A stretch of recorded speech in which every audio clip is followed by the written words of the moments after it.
ملک کے بالائی علاقوں میں شدید برفباری، نظام زندگی مفلوج، کئی مقامات پر رابطہ سڑکیں بند، درجنوں گاڑیاں پھنس گئیں۔ مختلف حادثات میں 2 افراد جاں بحق، متعدد زخمی۔ پاچنار پر برفباری کا 20 سالہ ریکارڈ ٹوٹ گیا۔ کوشک ٹاپ پر سائبیرین ہواؤں کے باعث درجہ حرارت -12 تک گر گیا۔ مانسہرہ، گلیات، چترال، کالام اور شانگلہ میں بھی شدید برفباری۔ گلگت بلتستان کے ضلع استور میں 2 سے 3 فٹ برفباری سے زمینی رابطہ منقطع۔ وادی تیرہ میں برف باری، پاک فوج عارضی انخلا کرنے والوں کے لیے امدادی سرگرمیوں میں مصروف۔ وادی سے آنے والی سڑکوں سے برف ہٹانے کا کام جاری۔ برف میں 20 سے پھنسے ہوئے شہریوں کو ریسکیو کر کے محفوظ مقام پر منتقل کر دیا گیا۔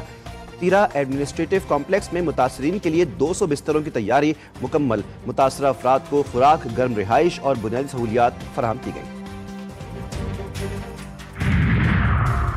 سندھ، بلوچستان، خیبر پختونخوا، پنجاب میں کڑاکے کی سردی، شہر قائد میں یکبستہ ہواؤں کی ڈیرے، کم سے کم درجہ حرارت 9 ڈگری سینٹی گریڈ ریکارڈ۔ اسلام آباد، راولپنڈی میں بھی بارش کی انٹری، جڑواں شہروں میں وقفے وقفے سے کہیں ہلکی تو کہیں تیز بارش۔ لاہور کے مختلف علاقوں میں بھی ابر رحمت برس پڑا، سردی کی شدت میں اضافہ۔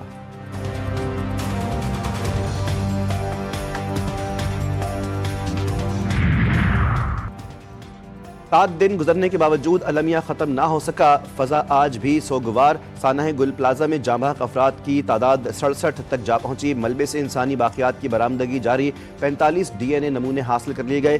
میزانائن فلور سے 25 افراد کی باقیات نکال لی گئیں، 70 افراد تاحال لاپتہ۔ ترجمان محکمہ صحت کے مطابق 67 لاشوں کا پوسٹ مارٹم کر لیا گیا، 6 لاشیں مکمل تھیں، 1 کو شناختی کارڈ سے شناخت کیا گیا۔ گورنر سندھ کا سانحہ گل پلازا کی جوڈیشل انکوائری کا مطالبہ، چیف جسٹس سپریم کورٹ کو خط لکھنے کا اعلان۔ حقائق سامنے لانے پر زور، کامران ٹسوری کہتے ہیں کہ آگ 2 گھنٹے بعد بجھانا مجرمانہ غفلت ہے، فوری کارروائی ہونی چاہیے تھی، ذمہ دار ادارے موقع پر نہیں موجود تھے، یہ خون کس کے ہاتھ پر ہے، سیاسی الزام تراشی نہیں ہونے دوں گا۔ گورنر کا متاثرین کے لیے 1 پلاٹ دینے کا اعلان۔ اور پنجاب میں اپنی چھت اپنا گھر کا دائرہ کار وسیع، جوائنٹ فیملیز تک بڑھا دیا گیا۔ وزیر اعلیٰ مریم نواز کی زیر سربراہی خصوصی اجلاس میں اہم فیصلہ، پروگرام کے تحت بلا سود اور آسان اقساط پر قرض ملے گا۔ جون 2026 تک 1,60,000 گھر بنانے کا بڑا ہدف۔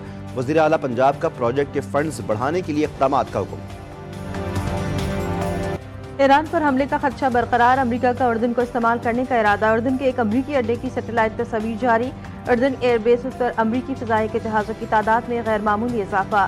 امریکی طیارہ بردار بحری جہاز ابراہم لنکن اگلے 72 گھنٹوں میں سینٹکام کے قریب پہنچ جائے گا۔ اگر ٹرمپ نے ایران پر حملہ کر دیا تو ایرانی میزائلوں سے اسرائیل کو کیسے بچایا جائے؟ اسرائیلی وزیر اعظم نے ایران پر ممکنہ امریکی حملے کے تناظر میں اسرائیلی سیکیورٹی اجلاس بلا لیا۔ غزہ بورڈ آف پیس کا باقاعدہ اعلان، امریکی صدر، وزیر اعظم شہباز شریف سمیت 20 عالمی رہنماؤں نے چارٹر پر دستخط کر دیے۔ سعودی عرب، ترکیہ، متحدہ عرب امارات، قطر، مراکش سمیت دیگر رکن ممالک شامل۔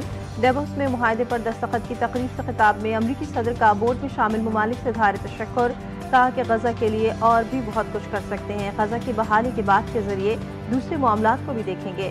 پوری دنیا میں امن چاہتا ہوں، تنبیہ کی کہ حماس غیر مسلح نہیں ہوگی تو اس کا خاتمہ کر دیں گے۔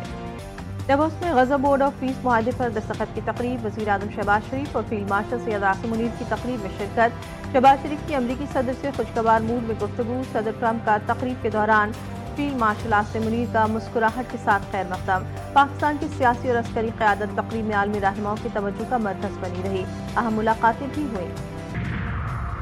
اپوزیشن کا غزہ بورڈ آف پیس میں شمولیت کے فیصلے پر حکومت سے ایوان کو اعتماد میں لینے کا مطالبہ۔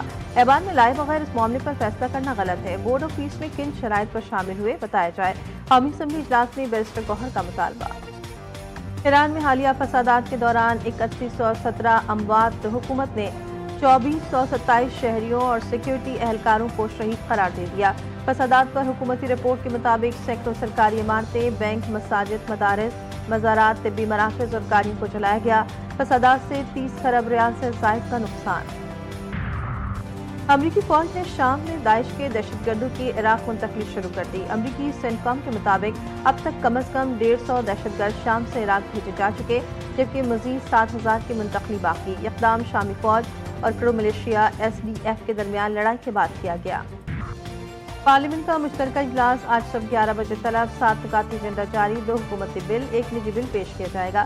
قومی کمیشن برائے انسانی حقوق ترمیمی بل اور دانش اسکولز اتھارٹی بل کی منظوری کے لیے پیش کیا جائے گا۔ دانش اسکول بل سے متعلق پیپلز پارٹی گھریلو تشدد بل پر نون لیگ کی حمایت کے لیے راضی ہے۔